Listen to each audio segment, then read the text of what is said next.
Joe. Hi, Dean. How are you? What's up? How are you? I'm great, mate. How are you? I'm great. It's nice to meet you, man. And you, yeah. Finally, we get to talk. Yes, we do. Where are you located? London. Okay. Yeah, I think yesterday what happened was we have the NFL draft, and Kansas City's kind of a crazy place right now. Right. So I think there was just a lot of energy swirling around. So I'm glad we could hook up. Things work out however they're meant to. Absolutely, they do. Well, hey, man, I want to first and foremost begin with we've all survived and gone through this 3-year period of COVID. And I'm wondering, how did you survive that time period, and how has it changed the way that you live your life and conduct business now? That's a good question. To be honest, it hasn't changed a lot. Here's the thing. So what we're noticing, a lot more people are moving online. I was already online before the pandemic started. It allowed me actually showed me how important being online is to connect with people. So for me, it was actually a good thing. The other thing is I didn't get too wrapped up in what was happening in the world. And I think that's sometimes a big thing, especially in business, but also in life. Sometimes we get too wrapped up in what's happening in the world because we take it all as we're told. So the media is feeding you a particular story, but they're not telling you the truth. They're telling you the story that they want you to hear, Yeah. right? So we have to be mindful that what's happening in the world, how much does it affect me personally? To be honest, most of it doesn't affect the majority of us that much. So why get too caught up in that and allow that to affect how I live my life? So we have to play the game. So I always use the analogy of playing the game of life. So for me, it's about playing the game based on the circumstances and the rules that are available to me. So in the same way that a rich person knows how to pay less tax, every person has access to the same set of rules, but most people don't use them. So my thing is that I've learned to know how to use the rules that everybody has access to help me live a better life. Excellent. That's great. Let me ask you this. If I was to put you in front of a bunch of grade school kids to get to kind of the core of what you do for a living on a daily basis, one of the kids asks you, "What do you do for a living?" How do you answer that child? I help people solve that they can't do themselves. So when you were in that position as a kid in the third grade, what did you want to be when you grew up? An architect. Okay. Yeah, All so right. I was very creative. I loved drawing when I was younger. So I still have a creative mind, but mine was actually the creativity that I was drawing was great. And even my one of my art teachers in was it middle school in the UK said, I would go on to be like, art would be a big thing for me. But actually it didn't turn that way. But in terms of creativity, it allowed my mind, the creative part of my mind to find itself. Because I'm a intuitive, but I'm also an introvert. So my creativity is when I'm on my own. So drawing for me was me going into my own mind. I could put outside the outside world, push it away, and go inside. And that's basically what drawing taught me. So, but the idea of being an architect is like, I don't know why, it was just a dream that I had. But again, the reality is it was never really who I was meant to be. Yeah, for sure. So in your line of work with helping people, what's one of the common things that runs through most of the people that your clients that you deal with? What's like one of the things that seems simple, but it's very complex? It really affects them. The biggest or the most common is a lack of self-worth, self-love, self-worth. So one statements that I use, so I use a technique called Psych-K. So what we do is we muscle test a belief. So your body can never lie. So if we ask it a question and then we put your arm out the side and we then push down on it, if you're telling a lie, your arm will go weak. If you're being truthful, it will stay strong. So two of the most common ones I always start with clients is I love myself and I hate myself. The majority of people you probably would understand actually hate themselves rather than love themselves at a deeper level, which means that they're already starting on the back foot in whatever they're trying to create in life. So for me, a lack of self-worth is blocking 99% of the population from achieving what they want, whether it's relationships, career, health, or whatever they want. Interesting.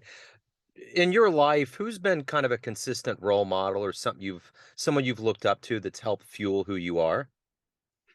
So for me, actually, my role model is not traditional family. I don't come from a close family at all. So my role models have actually been my friends. And I've been very gifted in actually the friends I connect or who came into my life were people who I suppose resonated with my kind of journey. They had a similar kind of journey, but they had it in a different way. So I was learning from them as much as they were learning from me. And my three closest friends now are always my kind of people that I go to when I'm looking for inspiration or when I'm feeling down and I need to be picked up. So for me, it's always been friends. It's not family. It's not teachers or mentors. Anything. It's always been the friends around me. And again, I learned that early in life that it's actually for me, my family is my friends. Whereas a lot of people, maybe their family is their support, but for me, it was always the friends. Yeah, I feel the same way. I understand that sentiment for sure. Let's go back in your life to childhood. Tell me where you were born and raised and what some of these seeds were put in you because you're in a capacity where you're helping people. You're not just going and getting a paycheck. You're putting a lot into what you do. How did those seeds begin and sprout into who you are now? Like I said, mentioned, I'm an introvert, so I love spending a lot of time on my own. So I grew up in a single parent household, which means my mum was out working most time. But then also, there's another part is that my mum had a lot of anger. So on an emotional level, it was a it could it wasn't a challenging childhood, but there were times where I was scared of my mum. Now, from an emotional perspective, especially with the work that I do now, it taught me so much. So again, a lot of people, I always say, look, you can have two people who were abused in childhood. One can go on to abuse people, and the other one can go on to help people who have been abused, right?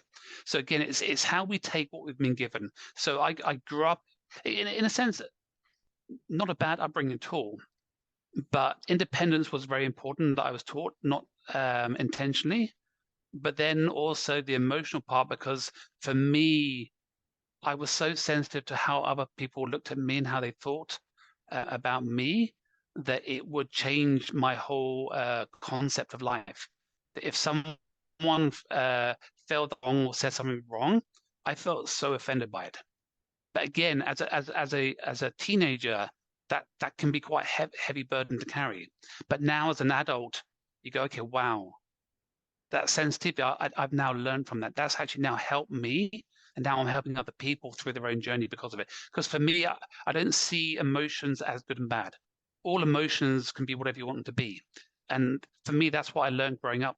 Not obviously initially, but over time, I realized actually the fear, the anger, and everything. It was nothing more than just an expression of who someone is in that moment. It doesn't mean anything more than I suppose the label that you put on it. Yeah. So if you could meet anybody alive on the planet right now and spend some time with them, who would it be?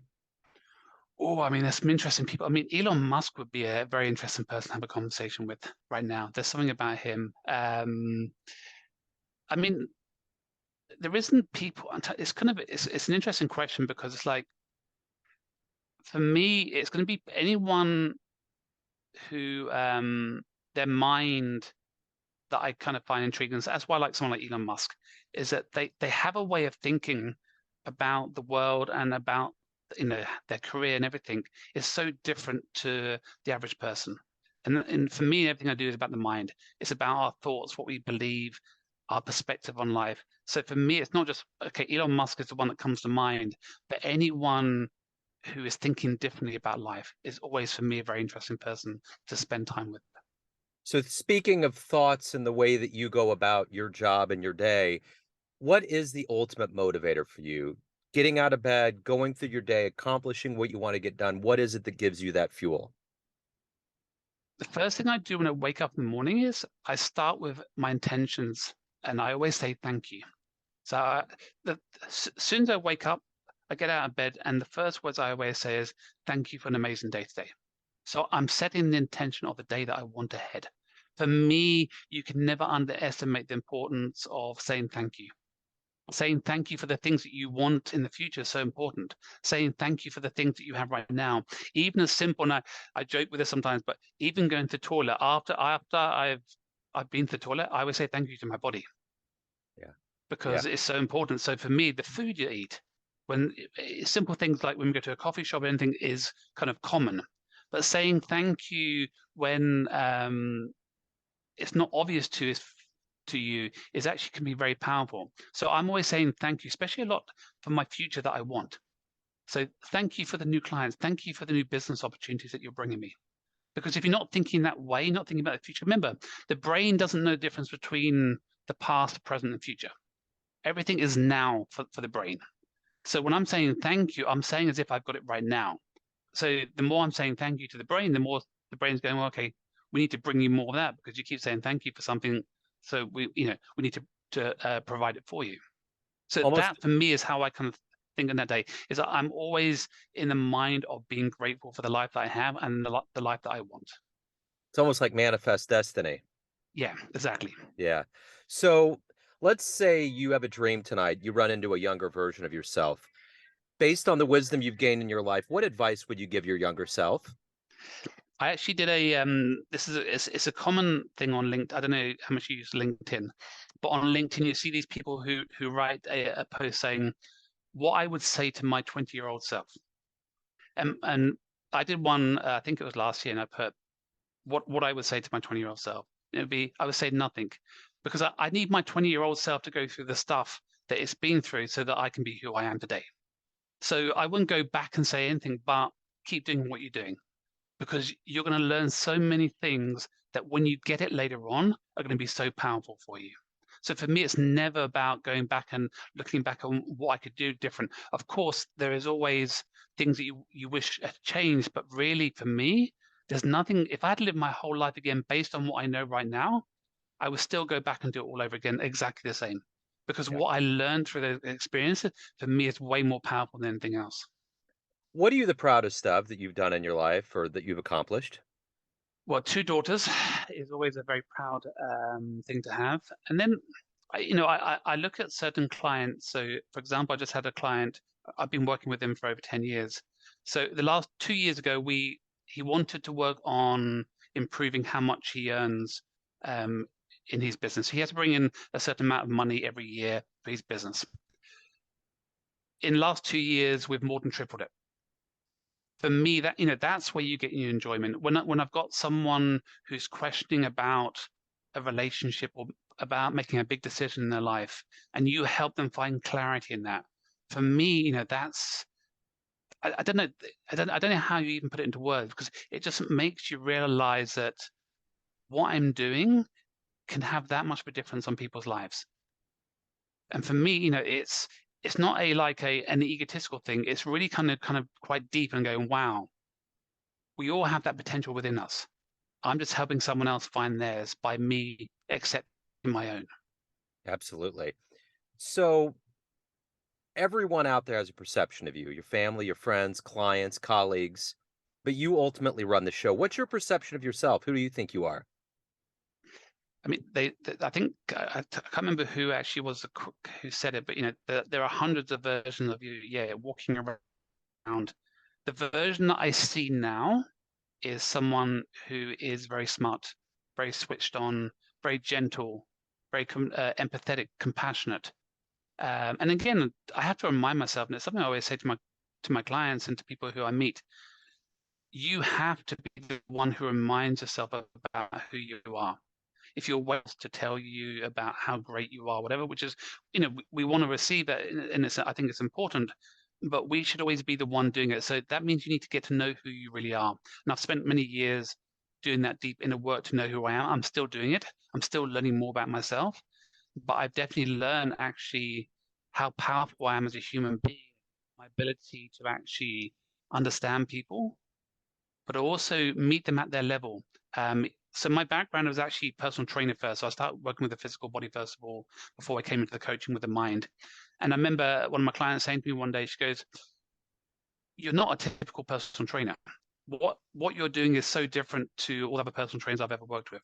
And it was just reminded that, okay, egotistical to a certain degree. Yes, you've got to think that you're special if you want to make a difference in the world. So to a certain degree, I see myself as someone special who can offer a lot to the world. but hopefully in a good way. That's how I kind of look at it. Absolutely. Absolutely. So, Dean, if anyone out there wants to hire you, learn more about you, anything pertaining to your world, where can they go on the web? Okay, so my website is deangriffiths.com. And then on Instagram, I am My Upgraded Mind is my handle. Right on. This is great, man. I love the energy. Thank you, Dean, for opening up. Pleasure, Joe. Best of luck. I Thank you. really appreciate it. Appreciate it. Thanks, Joe. Thank you. Take care. Cheers. Cheers.